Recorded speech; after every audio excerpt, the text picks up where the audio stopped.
তাহলে যেখানে শেষ করেছিলাম সেখান থেকে আবার শুরু করা যাক। তো আমরা দেখছিলাম যে চিহ্ন পরিবর্তনের সাথে i এর একটি সম্পর্ক আছে।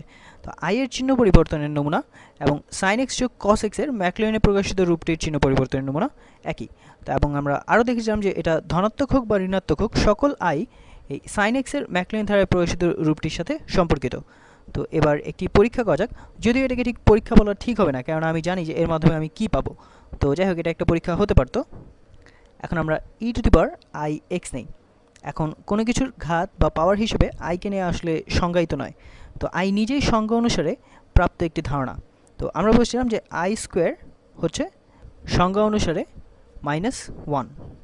সুতরাং আমরা যেহেতু এখনও কোনো কিছুর ঘাত হিসেবে আইকে নেওয়ার ব্যাপারটিকে সংজ্ঞায়িত করিনি, সুতরাং আমরা জানি না যে তা নিয়ে কী করা উচিত।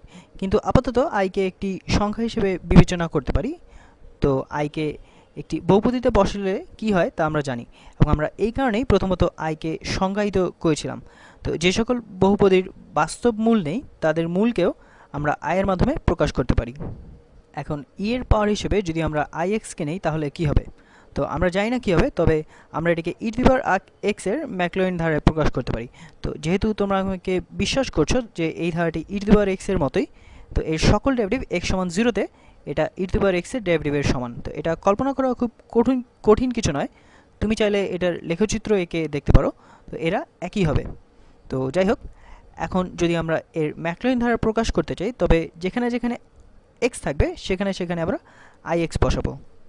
তাহলে e⁻ix এটা সমান হবে 1 যোগ ix যোগ, আচ্ছা এখানে, আচ্ছা আমি এটা লিখি, i স্কোয়ার x স্কোয়ার ভাগ 2 ফ্যাক্টরিয়াল।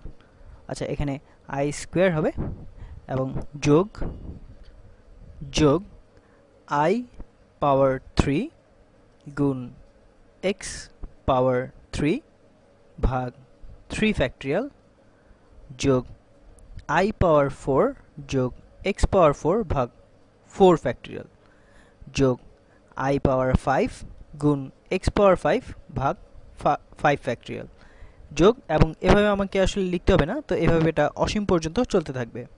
এখন একে সরল করে লেখা যাক। তো আমরা পাই এটা সমান হবে 1 যোগ i x, এবং এখন i স্কোয়ার এটা সমান কি হয়, এটা হলো -1। তো এখানে হবে বিয়োগ x স্কোয়ার ভাগ 2 ফ্যাক্টরিয়াল, এবং i পাওয়ার 3 কি হয়, এটা হয় -i গুণ x পাওয়ার 3 ভাগ 3 ফ্যাক্টরিয়াল, এবং এখন i পাওয়ার 4 কি হবে, তো i পাওয়ার 4 হলো শুধু পজিটিভ 1, তো এখানে হবে যোগ x পাওয়ার 4 ভাগ 4 ফ্যাক্টরিয়াল যোগ i পাওয়ার 5 কি হবে, এটা হলো শুধু যোগ i গুণ x পাওয়ার 5 ভাগ 5 ফ্যাক্টরিয়াল যোগ, এবং এখানে এভাবে চলতেই থাকবে। এখন খেয়াল করে দেখো যে আমাদের কাছে এই ধারাটি যেটা আছে এটা এইটার সাথে অনেক বেশি সাদৃশ্যপূর্ণ, তো শুধুমাত্র একটি পার্থক্য ছাড়া। তো এই অংশটির সাথে এটা তুলনা করা যাক। এটা হলো e⁻ix। তো এই অংশটি এটার সাথে এই উপরের ওইটার সাথে তুলনা করা যাক। তো এখানে 1 1 এবং এখানে x আছে, এখানে আছে ix, এবং তারপর এটা নেগেটিভ x স্কোয়ার ভাগ 2 ফ্যাক্টরিয়াল, এটাও একই। এবং x পাওয়ার 3 এর বেলায় এখানে চিহ্নটা একই আছে, শুধু এখানে একটি i বেশি আছে, এবং যখন x পাওয়ার 4 এর বেলায় এটাও একই, এবং তারপর x পাওয়ার 5 এর বেলায় এখানেও চিহ্নটা একই, কিন্তু এখানে একটি i আছে। সুতরাং তাদের মধ্যে একমাত্র পার্থক্য হলো যে সকল পদগুলো sin x এর সাথে সম্পর্কিত। সুতরাং কোন পদগুলো sin x এর সাথে সম্পর্কিত? এই পদটি এটার সাথে সম্পর্কিত, এবং এইটা এইটার সাথে সম্পর্কিত। সুতরাং এই পদগুলো হলো যে সকল পদ sin x কে নির্দেশ করে, এবং এই পদটিও এই পদটির সাথে সম্পর্কিত। এখন এখানে এই sin x এর সাথে সম্পর্কিত যেসব পদ আছে সেগুলিও এখানে আছে, শুধু এর সাথে একটি i আছে, তাই না? এটাও ঋণাত্মক এবং এটাও ঋণাত্মক, শুধু এর সাথে এখানে একটি i আছে। তো এখন আমরা এটাকে আবার পুনরায় লিখতে পারি। আচ্ছা এটা আমি আবার এটা নতুন করে সাজিয়ে লিখি।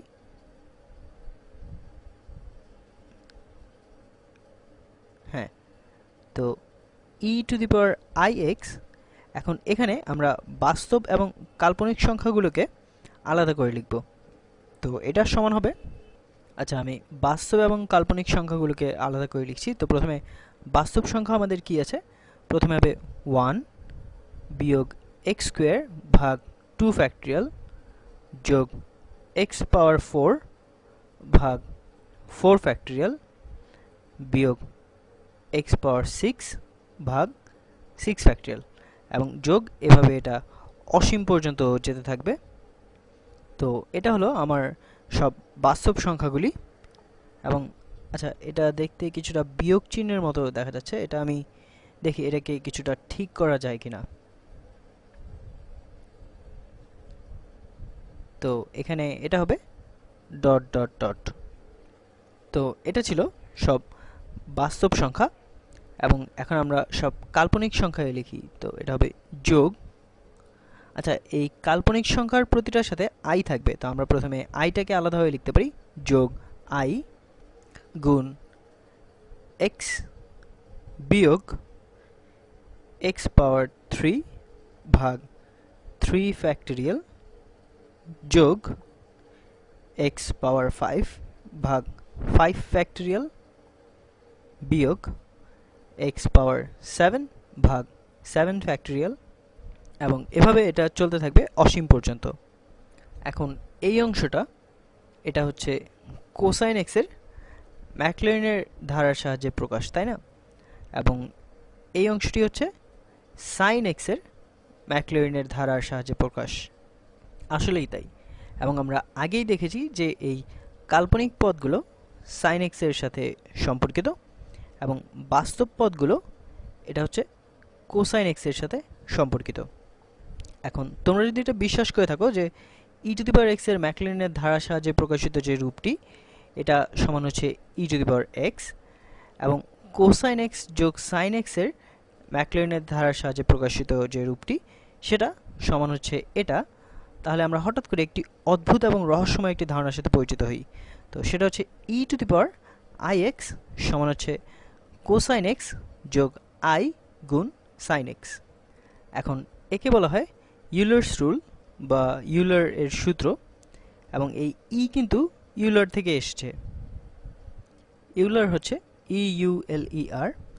এখন এটা আসলে চমৎকার একটি ব্যাপার, আমরা শুধুমাত্র একটি জাদুকরী অদ্ভুত এবং রহস্যময় সংখ্যা ই এর সাথে দুটি ট্রিগোনোমেট্রিক ফাংশনের সাথে এর সম্পর্কই শুধু স্থাপন করলাম না, আমরা আরও যে সকল বহুপদীর মূল থাকে তা বাস্তব হোক বা না হোক সেজন্য যে আমরা আরেকটি অদ্ভুত এবং রহস্যময় একটি সংখ্যার আবিষ্কার করলাম সেই আইও এখানে হঠাৎ হাজির হয়ে গেল। তো এটা সত্যিই আসলে অসাধারণ একটি ব্যাপার। এখন একে আমরা আরেক ধাপ এগিয়ে নিয়ে যাই। তো আমরা যে ফলাফল পাবো তা তোমাদের আবেগ আক্রান্ত করার কথা, এবং যদি তা না হয় তাহলে আমি বলবো যে তোমাদের কোনো আবেগ অনুভূতি নেই। তো এখন যদি এই ই এর পাওয়ার হিসেবে আমরা আইএক্স নেই বা আমরা আরও কিছু নিলাম এই আই এর সাথে ই এর পাওয়ার হিসেবে এবং তারপর আমরা এটা এখানেও একই জিনিস বসাবো। আচ্ছা আমি এখানে পাই নেই, অর্থাৎ আমি যদি এখানে এটা এভাবে নেই যে ই টু দি পাওয়ার আই গুণ পাই, তাহলে এটা কি হবে? এখন আমরা আগে বলতে পারছিলাম না যে আমরা যদি ই এর পাওয়ার হিসেবে আই পাই নেই তাহলে কি হবে, কিন্তু এখন যেহেতু এই সমীকরণের উভয় পক্ষই সমান তাহলে এটা আমি মোটা অক্ষরে লিখছি, ই টু দি পাওয়ার আই পাই সমান হচ্ছে কোসাইন পাই যোগ আই গুণ সাইন পাই। এখন কোসাইন অফ পাই এটা কত হবে? এটা হলো -1 আর সাইন অফ পাই এটা হলো 0। তাহলে আমরা ই টু দি পাওয়ার আই পাই সমান হলো -1। তো এটা হলো আরও বেশি মজার ব্যাপার, বা এটাকে আমরা এভাবেও লিখতে পারি যে ই টু দি পাওয়ার আই পাই যোগ 1 সমান হচ্ছে 0। তো এটা চমৎকার। আসলে এই দুটি সমীকরণ দেখেই তুমি বাস্তবতা সম্পর্কে প্রশ্ন তুলতে পারো। আমাদের কাছে একটি পাই আছে যা কিনা বৃত্তের পরিধি এবং এর ব্যাস এর অনুপাত। তো আমাদের কাছে একটি ই আছে যা হলো কম্পাউন্ড ইন্টারেস্ট বা চক্রবৃদ্ধি হারে সুদের ধারণা থেকে আসে, এবং আমাদের কাছে একটি আই আছে যা হলো -1-এর স্কোয়ার রুট, এবং তারা সকলে যখন একত্র হয় এই সূত্রটিতে, অর্থাৎ সম্পূর্ণ ভিন্ন ভিন্ন মাত্রার তিনটি সংখ্যা একত্র হলো এই সমীকরণটিতে। তো যদিও গাণিতিকভাবে এটা প্রমাণিত হলো, কিন্তু আমি বলতে পারি যে মানব ইতিহাসে আজ পর্যন্ত কেউ বুঝেনি যে এটা কেন হলো।